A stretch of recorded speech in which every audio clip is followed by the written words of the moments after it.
Bear with us.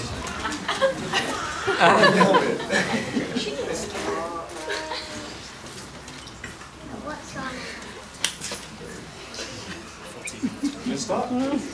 Let's start. Praise the Lord, everybody. Praise the Lord, everybody. I don't know what you came to do tonight.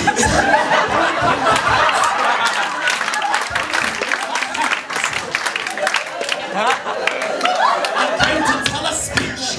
And if you turn to your neighbor and say, neighbor, say, neighbor, I'm ready to have a good time. Shake somebody next to you, say, I'm ready to receive a blessing.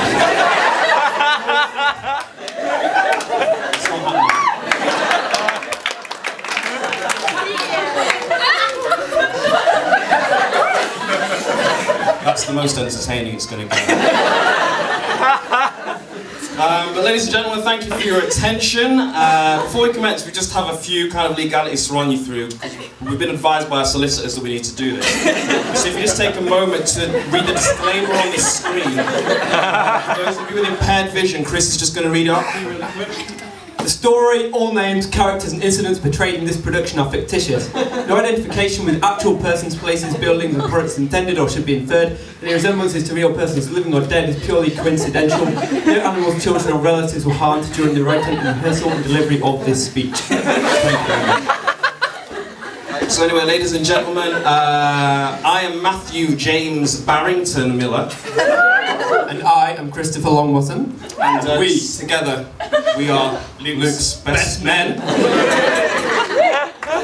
So let me just start by saying what an immense privilege it is to be in this position tonight, honouring a man who some say is fearless, who has changed the city of Sheffield since his arrival for the better, a man who has traversed through rural Europe, scaled mountains, constructed vehicles from raw steel and brawn, hewed his own household furniture from raw materials, and has won the hearts of the nation.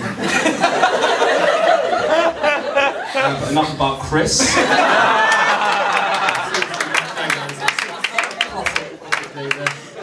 In all seriousness, we do not take this lightly. A single second of this opportunity lightly.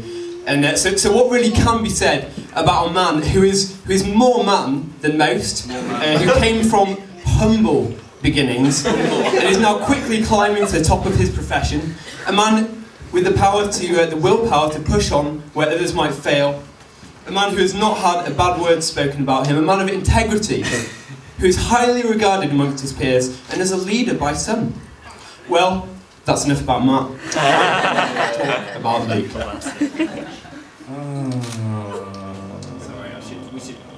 We should do that. Thanks for the introduction, Chris. It's very gracious of you.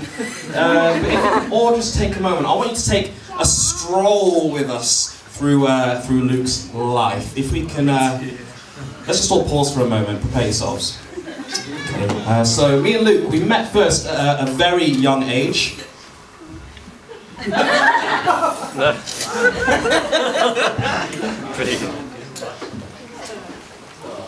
And that was the age of 16. We bonded by looking at baby photos together. That was our first time together. No, but seriously, that is actually a Luke as a baby. We never looked at baby photos together. And we didn't really meet much later. In fact, I heard about the Burras family from my own parents, who I was told they were an incredible family, that they'd been in former Yugoslavia for 2 of Luke's formative years, dodging bullets in Serbia, smuggling refugees in Croatia, and building camps in Slovenia. And so I was pregnant with like expectancy, meeting this young, warrior-spirited man who clearly would have been matured by such early experiences.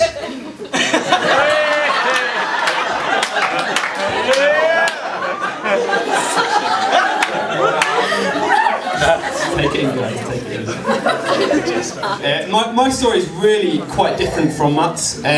Luke and I first met at a weekly Christian cell meeting, and I found out that this kid was actually the year below me in the same secondary school. And the next day at school I spotted him coming over and realised that my reputation was most definitely in jeopardy. Now, Luke wasn't exactly the trendiest kid on the block in those days.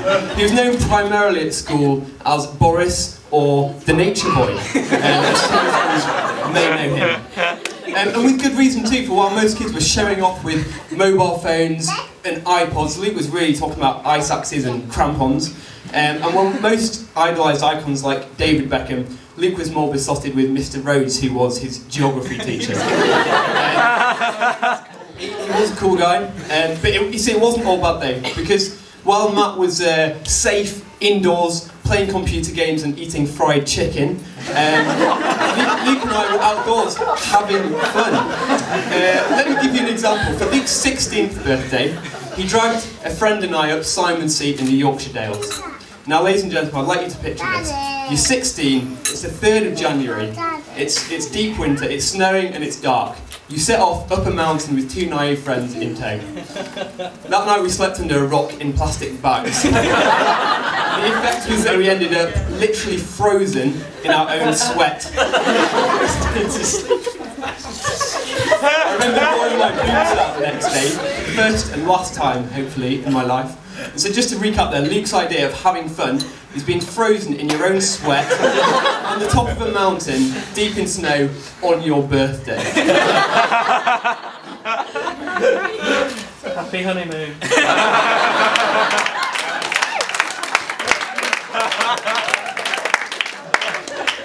Duncan Stowe, ladies and gentlemen. Unlike Chris, I'm black.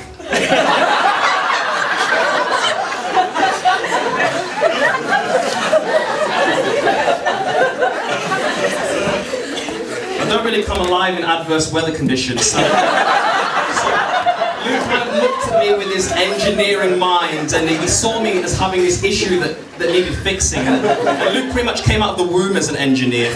He used to fix motorbikes in his back garden with Danny Simon at the age of about 12 years old, and he recently spent the summer with Chris rebuilding a Land Rover from scratch. And of course he takes care of Beth too, because he fixed the boot of his well, his now wife's car, Ruby, when he reversed into it from. He hasn't fixed it yet.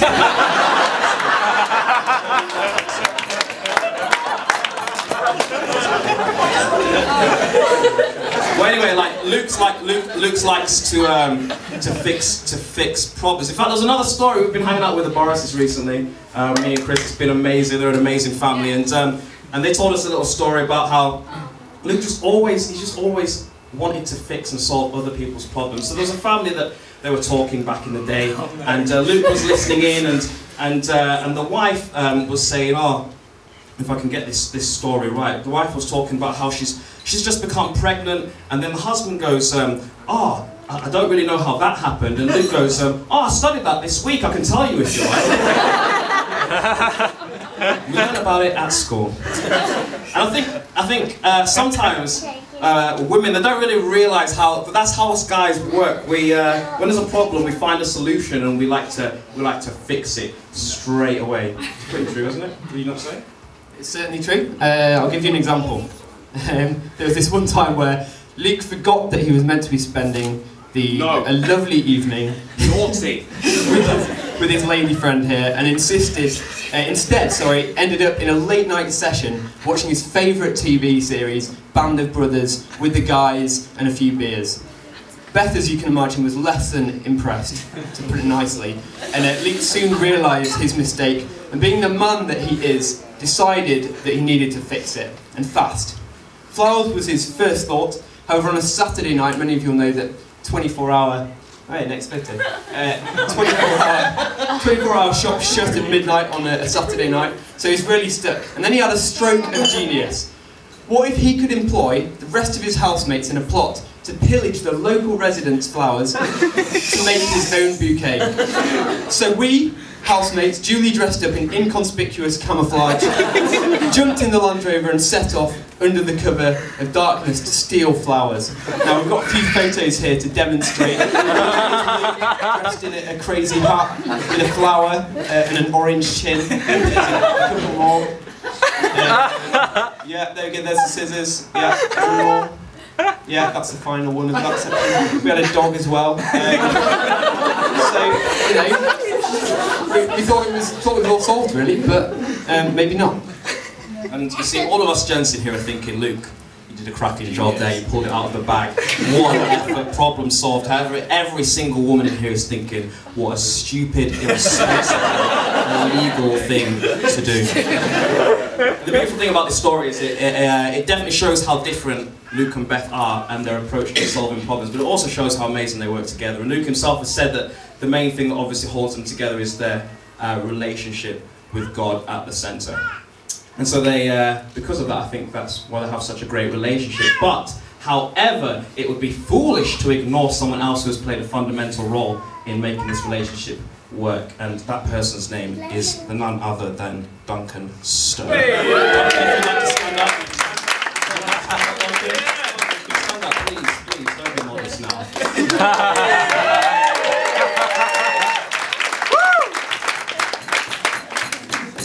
And if you don't know who Duncan is, this is a man who's been there from the baby watching, bullet dodging beginnings, and and he's really shapes how Luke's turned out in the good things. And Luke has known Duncan for absolute years, and I think he even spent a gap year working as Duncan's personal slave. That's how much he wanted to work. So he wanted to be Duncan so bad. And in fact, there's a photo here. Is there one photo? Did we put that one? That's a photo. We had this kind of Thanksgiving for Duncan and all he's done over the years, and it says on there something like, "We're getting married because of you." So they really looked up to Duncan. They really believed that he was a fundamental part in creating this relationship. But there's been times where I've been like lying down in my garden alone, gazing up at the stars, and one of the questions that comes to mind is what if there was no Duncan?